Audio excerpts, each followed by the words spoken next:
Wow, look at that. You pressed a button and there we are. This is the Untitled Film Project Podcast with Justin Bradford, Jeremy K. Gover, and me, Jim Chandler. We talk about movies, and today we're going to be talking about the war epic Devotion. Sir called you one of the best pilots he's ever seen.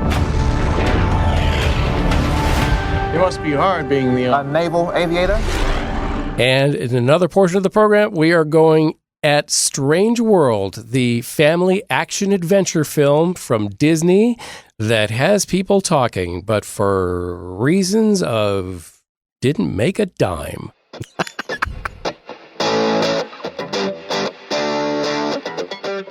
The story of a historic pilot in American history by the name of Jesse Brown, but in one of the wars that's rarely talked about or mentioned or shown in films, which is the Korean War, the very beginning of the Korean War after World War II, and his relationship with his lieutenant and wingman, Tom, played by Glenn Powell. The two get sent off to war overseas, and it's a pretty interesting story, pretty beautiful movie. Let's get some initial first takes on Devotion, starting with JKG, Jeremy Gover.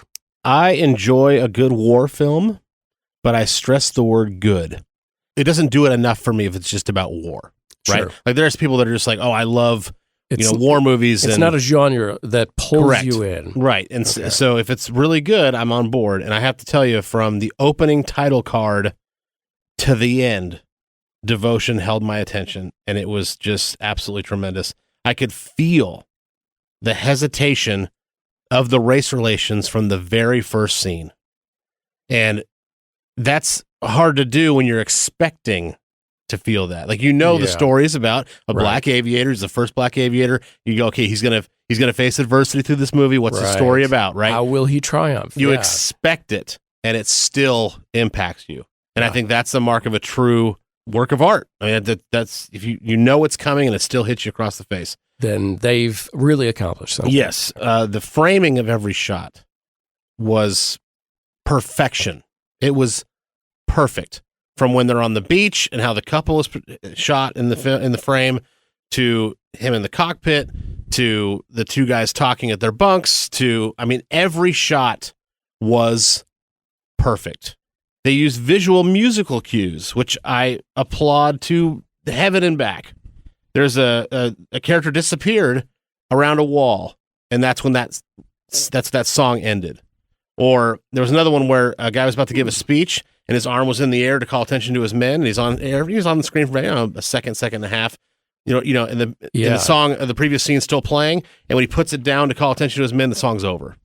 I mean, things like that. I love little cues like that, and it's just I could go on and on. It was great.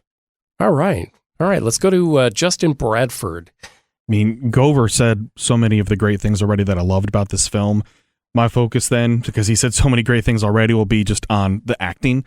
This is becoming Jonathan Majors' world, and we're just living in it now. Mm-hmm. That dude is putting out some fantastic work, and he's just getting started when you really think about it. If you think of some of your great movie stars, remember, like you said, I wish I knew about them then. Yeah. I think we have that moment right now with Jonathan Majors, where he's been consistently shining in every single thing he does. He truly is, and now about to be a Marvel star, big time, as well. And that's not to shake it. That just shows that he's had the eye on him. They saw that early. When you think about how long ago was Loki filmed, and then the thought process of putting him now in being the next big bad as well too. So they saw how special Jonathan Majors was. Yeah, this guy can carry a movie. Absolutely. Then Glenn Powell, two fighter pilot movies in a row for him. Very different from Top Gun. It's been a very fly-y year for Glenn Powell. Very, very different roles. Yeah, he plays the cocky ass in Top Gun Maverick. Yep. And then this one, not so much in this movie. But what I liked so much about this film is that we are getting pretty much an untold story. There's plenty of articles there about Jesse Brown's remains, about the story and everything, but not pop culture wise, because like I said, we don't talk about the Korean War much. Yep. We just don't. But Gets passed by. It just gets passed by so much because you have World War II and the Vietnam War and Korean War's stuck in there and just overshadowed when it comes to the history books and how it's discussed. And especially in Hollywood and pop culture, it's always World War II, Vietnam, and other things. So for them to be able to focus on that, plus, as Gover stated too, deal with race relations in this film. You could not ignore it. It was a major part of this and how we dealt with that and how Jesse Brown had to deal with this throughout the military, but also being in France. And things like that. And obviously inspired by true events and based on true events, we don't know everything that happened. And I'm sure way worse actually happened to Jesse Brown. There's no doubt in my mind. Could very well be, yes. Way worse. It is a dramatization. And his remains are still in North Korea. Yeah. It's still, he has not been able to be recovered this long afterwards and to tell that story as well. And I did not do any previous research before the film because I did not know the story. I purposely did not. I just saw the trailer. I thought this looks very intriguing and interesting. I want to go see the film to be told the story, and to see how it ends was heartbreaking for me. So heartbreaking because I thought, maybe we're going to get a happy ending, maybe?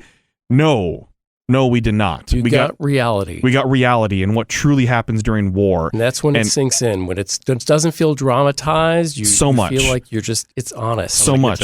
And we also got Joe Jonas. I didn't realize we were going to get Joe Jonas on the screen, but in a supporting role. Pearl Harbor or one of those type movies already. I think he was, but he may be doing the Glenn Powell thing. Only nameless sailor number 6. But as a supporting role, good for Joe Jonas. He did well. Yes, I like Christina Jackson in playing Jesse Brown's wife. Was incredible. Yep. I completely believed I was in that time. The way she had transformed for this movie, she just sold it so well. She really, truly did. And what got me at the end, because what so much has been discussed too, is that she said it without saying it in terms of looking after Jesse to Tom Hudner, to Glenn Powell's character, that it wasn't meant to be a white savior type of film. The character was not meant to be a white savior. Jesse was going to do what Jesse was going to do. It was regardless of race. There was nothing in that except for the bond that they had. And there was a lot of growth because Tom Hudner had to figure out a lot about how Jesse Brown operated through the film. Yes. And we don't know everything still about what actually happened, but we got a good sense. And it looked like as well. Jesse didn't make it easy for him because he had developed such an armor, because he had to, all the trauma. Because he had to. So beautifully shot, great to see Corsairs. So some beautiful, beautiful shots as well, just throughout the entire film. Some gorgeous filmmaking. The music behind it was pretty incredible to make you feel. So overall, I definitely enjoy this film as a war epic. I think it's something that I wish more people would see. Now, granted, it's not doing awful at the box office, but it's not doing as well as it probably should be given this. I mean, just over 13 million gross. It deserves to be seen by more people because it needs to be seen by more people. And you're thinking, oh gosh, I'm going to go to some movie where they're going to lecture me or something, because people will not see a movie if they feel that way. This movie doesn't do that at all. And I think that alludes to what you were nodding about earlier. Jeremy K. Gover, expand on that. There was never a moment in the film that I felt like, oh, there's an agenda here, or they're trying to be woke, or there's any kind of like showing me this as an educational film at school. I'm not being demeaned by showing how it should have been. Never had that vibe. I tend to be conscious when works of art, TV shows, films, whatever, art, music, are trying to push something at me. When it becomes a message more than a movie. Yes, I tend to be very conscious of those things, and there's not a single moment in here, in this entire movie, where I felt like they're trying to drill this home to me. They're trying to educate me, the middle-aged white guy. You nailed it. I can agree with the premise. Yes. I can even agree with what you're pushing. Right. But if I feel like I'm being served, I'm not interested. And I'm not enjoying this. Correct. And enjoying, the story that contains a lot of tragedy. I'm not saying enjoy tragedy. I'm enjoying how well they portrayed that tragedy.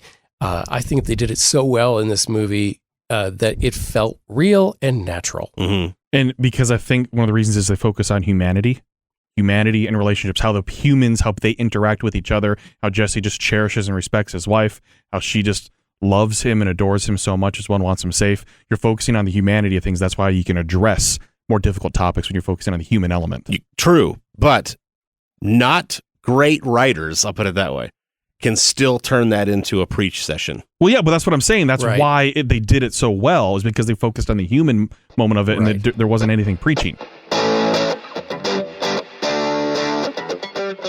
Let's get some scores here. Let us start with Jeremy K. Gover, because I'm afraid to go first. That's fair. You know what I appreciate, you guys? I appreciate a movie that's based on a true story that doesn't feel stretched. Yeah. I'm not a historian. I can't tell you whether or not what you see on screen is everything that really went down. Like Bradford said earlier, I don't know. I didn't know the story. Pearl Harbor. Yeah. Right. I didn't know this story before I walked into the theater, but I can tell you that it makes me want to go learn about the subject, and I have since, right? So it felt real, and even more importantly than that, again, I didn't feel like the filmmakers were taking liberties with the story. I never felt like this Elizabeth Taylor thing is made up. It very well could have been. They needed some sort of star, and that'll be a lightning rod, and we'll do that. It very well could have been. Right. But I never felt like it was. I never felt like, oh, they just picked Elizabeth Taylor because she was the biggest star in the world. It felt natural. It felt Right. like that's what the story really is. So again, while I can't verify that, I'm not a historian, I don't know the story, but I can tell you as an audience goer, which is what we're all judging this movie on, it felt perfectly fine to me. There was no kind of exaggeration that I felt like. Mhm. It was, because the Hollywood thing is they take these true stories and they exaggerate them like crazy. Sure. Didn't feel that way, and that's a huge feather in its cap. Plus for you. I left being wowed by Jonathan Majors' portrayal of Jesse Brown, and again wanting to learn more about who Jesse Brown was. So much so that when I was making my notes for this film for our show, I was upset that I couldn't find his rank. Because I wanted to do him justice by saying, okay, first class officer, or whatever his Sure. actual rank is. I'm not a military guy, so I don't know what the way. But I wanted to address him Because you care as the about rank that he that earned. person. Yes, Was, I feel yeah. like we should be addressing him as, again, whatever his title rank is. Jesse Brown. He was an ensign, I believe, when he introduced himself to Glenn Powell's character. Yes, and So- on Wikipedia.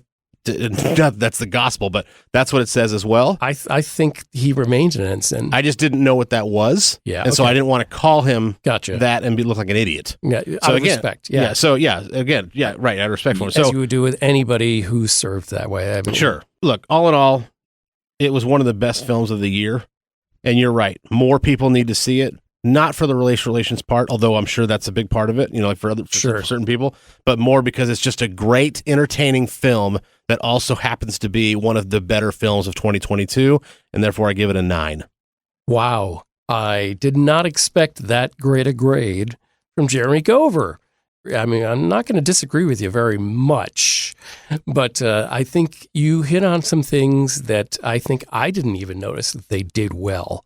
So I had very nitpicky things with this film. I guess I was playing the part of Jeremy because I wasn't that bad. Trust me, it could never be that bad. Did you see the rivet on the Corsair's cowl? seatbelts. and the cars that age didn't have seatbelts. No, I can't. There was just a few things. I think the actress who played Elizabeth Taylor, I didn't buy it. Oh, I interesting. don't know. I just didn't think the casting was correct, or she didn't hit it correct. Just something about that felt alien to me. That's a tiny thing. For the most part, I'm going to say maybe it's a victim of its own success. It didn't have these dramatized things that made you go, wow, all the time, because they were showing you a more real version of the movie. So, while it's going to sound like I'm insulting them, they did an admiral's job, a yeoman's job on this film. They did it justice. They did it well. Is it a great film? I don't know. Is it a great story? For sure. So I'm going to give it a 7. I thought there were so many fantastic things about this movie. I reluctantly give it a 7 because I can't really put a finger on why I thought it was going to be something more than it was, and they did a great job with it. So take that 7 as high praise. Bradford. All right, so just some notes in terms of why I appreciate, in terms of the director, J.D. Dillard, and the effort that he put into this and why it meant so much. So he is the son of Bruce Dillard, who is the second black naval aviator to fly with the Blue Angels. Oh, wow. Oh, wow. So in terms of having a connection to many, many things. So meaningful. Very meaningful. Makes me appreciate the film and him being behind it that much more. Just some notes, not that this is affecting my score and what I'm going to give it, but it is curious that even though it hasn't been seen by as many people, going to Rotten Tomatoes, it's a 92% audience score and an 81% tomato meter. That's about right. Yeah.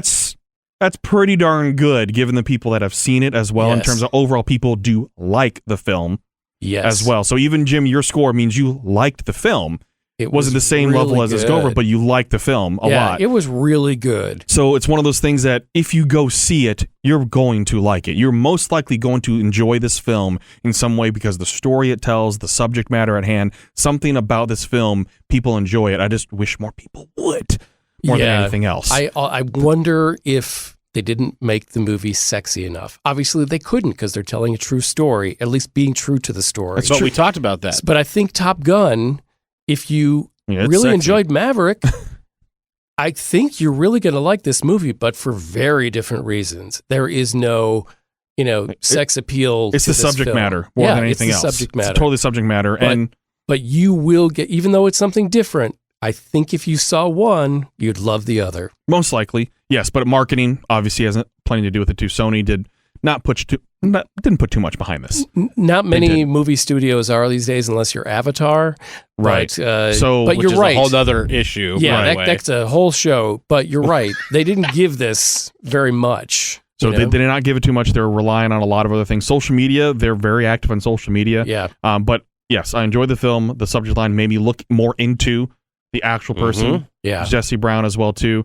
I appreciated especially Glenn Powell's performance, given that all I had to base it on was Top Gun. Like, okay, I'm curious to see how he does in this, which is still another aviation film, but a very different type of character for him. And I think he did very, very well in that role as well, too. Again, Jonathan Majors, superb, and fantastic. The fact that he was doing that in virtually the same uniform, in the same role, that he made you believe he was the character he was in both Top Gun and in Devotion is a testament to Glenn Powell.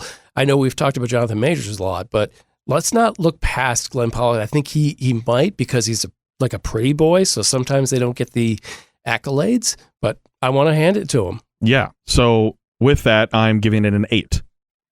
Really did enjoy it. That's and that's your median score for Devotion. Now I think we're talking about Strange World, right? Yes. So we want to get into Strange World here because it's a Disney film that, Bradford, you were very excited about. I was. But you had an issue with how it was marketed prior to the release. And I want to address that real quick by just saying that I didn't notice that at all from a lack of marketing, because I go to movies a lot and I've seen that trailer before, and, I don't know, 90... And you have a young son, so you're exposed to a lot of the stuff that he's seeing, too. Great call. That's right. So since DC League of Super Pets came out, I've been watching the Strange World preview, and I'm like, I don't get it. I don't know what the story is. I don't know why. Like, what am I supposed to gravitate towards here other than it's Disney and it's supposed to be new? Like, not a ripoff of anything. It's supposed to be a true original thing. So the fact that you were complaining off air a lot the last couple of weeks about how they haven't put any marketing behind it, I'm like, no, I've known about it. And you called me on it. You're like, well, that's because you go to the movie theaters all the time. Right. And I was like, holy crap, you're right. I don't think I've seen it anywhere else. If you compare it to anything else out there, it got almost nothing. And when it did, that's when I would just jump in and say it sold the story poorly, that it didn't inspire anybody to talk about it. I didn't know what the story was. That's how poorly it was. Exactly. I had no idea what this was. Bradford, tell us all about Strange World. Oh, deep side. That's not a good starting point. Whether it had tropes that we see so often, whether it covered certain storylines that we see often, it's animation. It's supposed to be fun for the family. It's supposed to be a movie that you can take your family to, and everybody is able to enjoy, and not just a certain age demographic or just for kids or just for adults or anything like that. I thought the animation was beautiful. I really did enjoy the music. I love the classic adventure styling that we see sometimes like in Up or Indiana Jones, but this is a whole different thing. The voice actors were fine. I wish we could, like we said before, I want trained voice actors in movies like this, not just movie stars, because I feel like they can give an actual voice to a character that's developing a voice for the character, not just you're Jake Gyllenhaal, big Jake Gyllenhaal. Like there's no differentiation, whereas you have some people like in DC you mentioned that Super one Pets. because I think he was the one that didn't fit his character the most. Right. He was not Searcher Clay. He was Jake Gyllenhaal. Right. And DC League of Super Pets, it was a supporting cast. Yeah. That was the best. So that was my take on the movie overall. But marketing for this, you have a Disney animated, what they're pushing to be a classic. So Disney Animation Studios, not Pixar. So it's Walt Disney Animation. And we've seen some teaser trailers out there at movie theaters, seen very few things in social media. But when you have something like this, which deals with representation, let's go ahead and put that right out there too.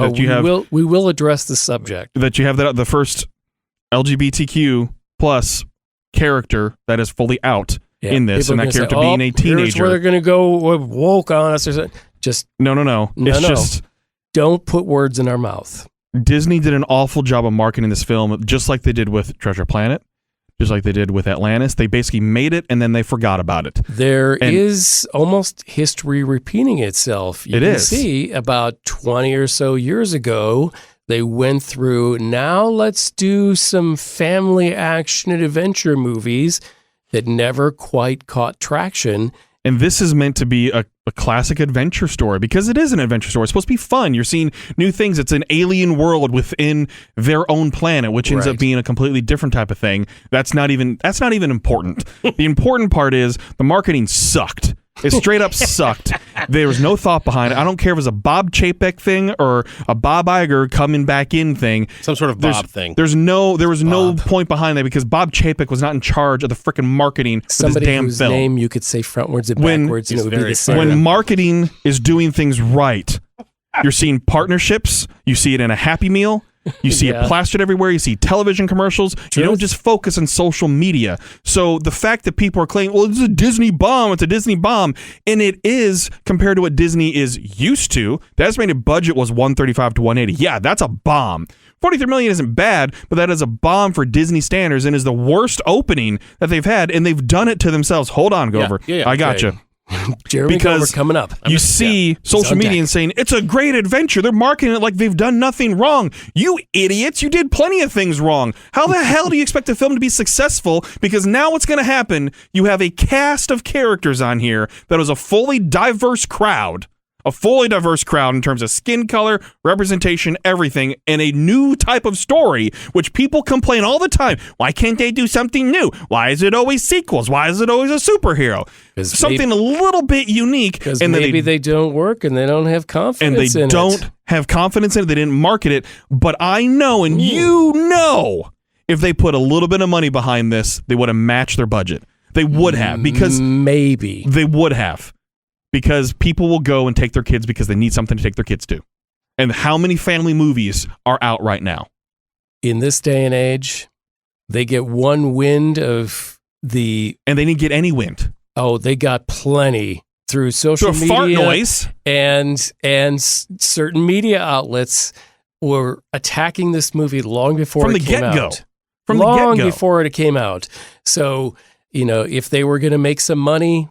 they had a prime opportunity to do it over Thanksgiving weekend, and a whole bunch of people listened to the trolls ahead of time who bombed this movie intentionally to divert it and nobody see it, and it worked. That's what happened. And I enjoyed it. Is it my favorite anime? No. Is it my top 10? No, it's not. But it's a good enough movie that should have been marketed, because when you don't see partnerships with restaurants or pop culture or anything, they're not marketing it right. Because every single time, every Marvel movie, every superhero movie, every animated movie that comes out, there's always a partnership or a toy. It's the toy to get somebody into a store. It doesn't have to be McDonald's. There's Burger King. You see it. You see Subway it. does Sonic does certain things. Anything. A partnership of something major in pop culture. Television commercials during major sporting events. Yep. All those things did not happen with Strange World. Yet they're still pushing on social media like you should go see it. It's the bare minimum of marketing. Yeah. Why do I know that? Because I do the bare minimum of marketing in my day job, social media, and you can just expect it to happen? It's the cheapest, easiest thing to do. Exactly. Disney put zero money behind it. It's like they wanted it to fail. It's virtually not trying. It's not trying, and you have marketable cast members: Jake Gyllenhaal, Dennis Quaid, Gabrielle Union, Lucy Liu. Alan Tudyk is the narrator. I love Alan Tudyk. I absolutely love him. But so you have marketable voices that they didn't even use to market. So why even pay those voice actors of celebrities instead of just getting voice actors that probably would be cheaper too to develop these characters? There's so many things that went wrong with this, and it just pisses me off because the movie did have potential to do well because it's an adventure film, and I love those types of animated things that are a little bit different and seeing things. And yes, that's good. We've laid the landscape for the business of films, which very much affects what's in them. So let's talk about what's inside the movie and talk a little bit about Strange World. But I have a question first. Okay, I needed to get to this. I wrote it down, very convoluted, but I wrote it down. Bradford, do you? And maybe this will open up a big can of worms that I'll just edit out. But Did they lean on the Disney name too much with that brand name arrogance, and they think that was going to carry it? No. Okay, that's number one. Don't believe. Good question. And number two, and I think the more prudent question is, this is the first. Correct me if I'm wrong. This is the first Disney, like full Disney movie, like not Lightyear. Right. Okay. Disney movie since COVID, right? Disney animated, like theatrical release. Yeah, without Pixar involved. Right. Without Pixar. Yes. Okay. Right. So, not straight to streaming. Right, which they did with plenty of other films. Yes, no, right. Did. Yeah. No, that's what I'm saying. So this is the first one that said, okay, we're not going to break. We're going to try to go back into the theater now. That's what I mean by that. Toes deep. Because they decided not to with other ones that they could have. Right. So my question is, would it have bombed no matter what the movie was? Within reason, of course. The first one out of COVID, the first okay, this is we're not going to go to stream.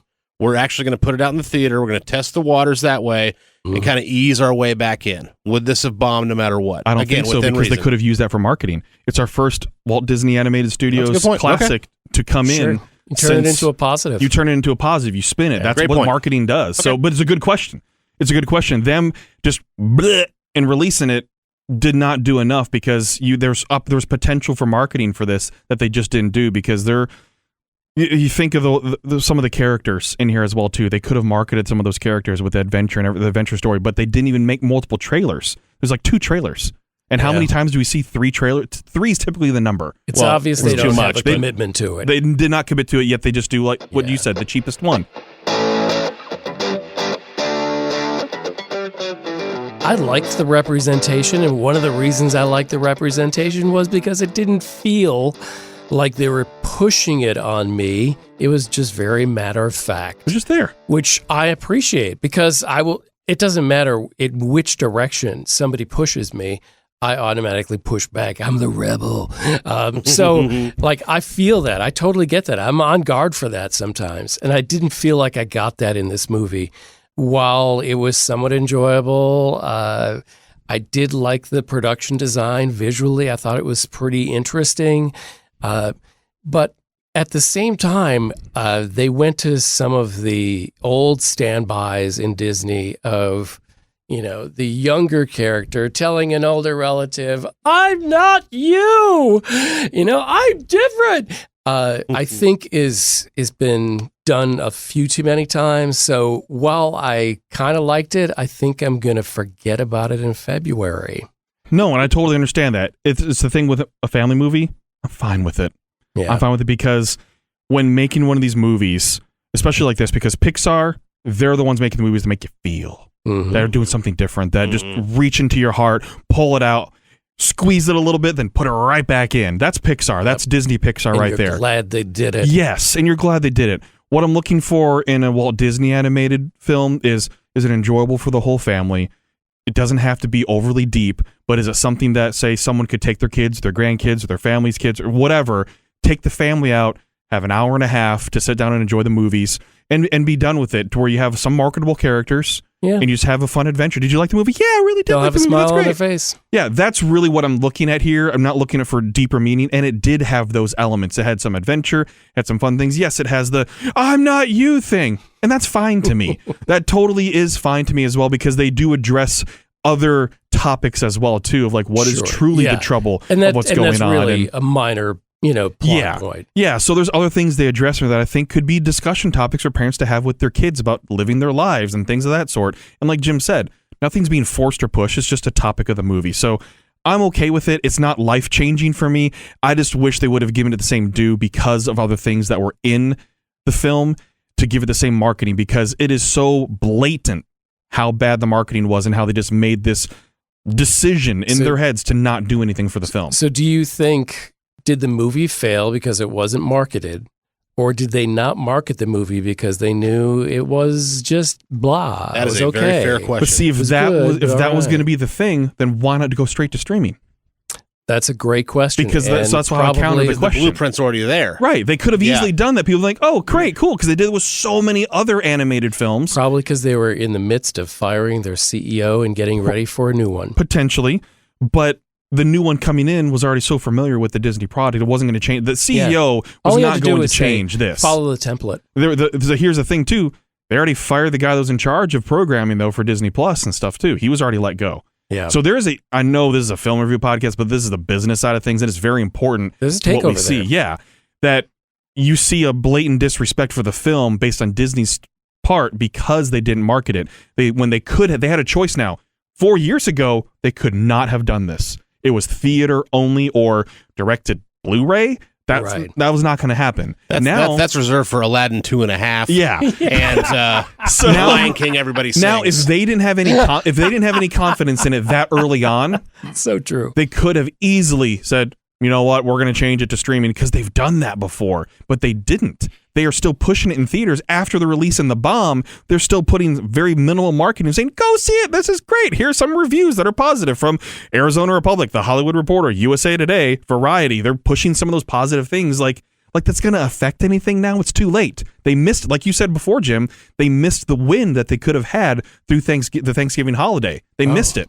People wanted to go to something. Yeah. Just families give them a good want reason. something.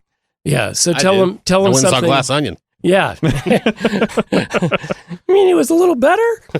Foreshadow. So subscribe so you can get that episode.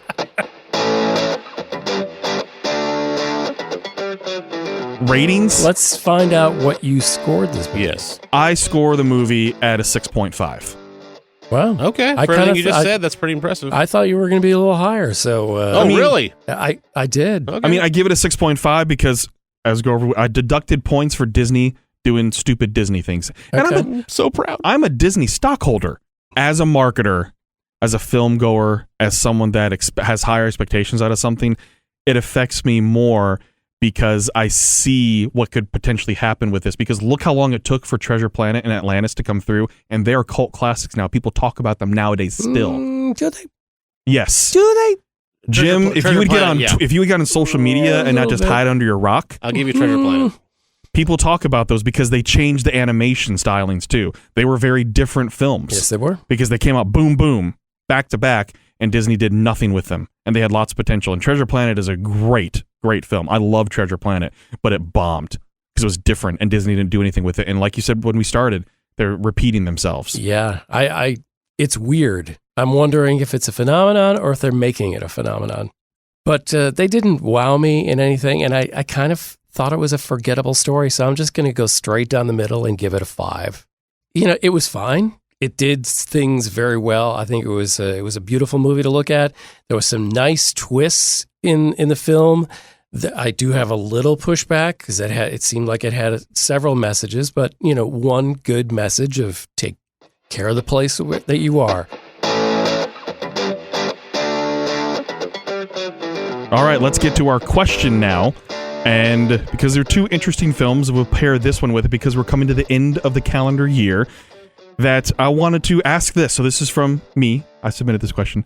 Your favorite independent or art house film released in 2022?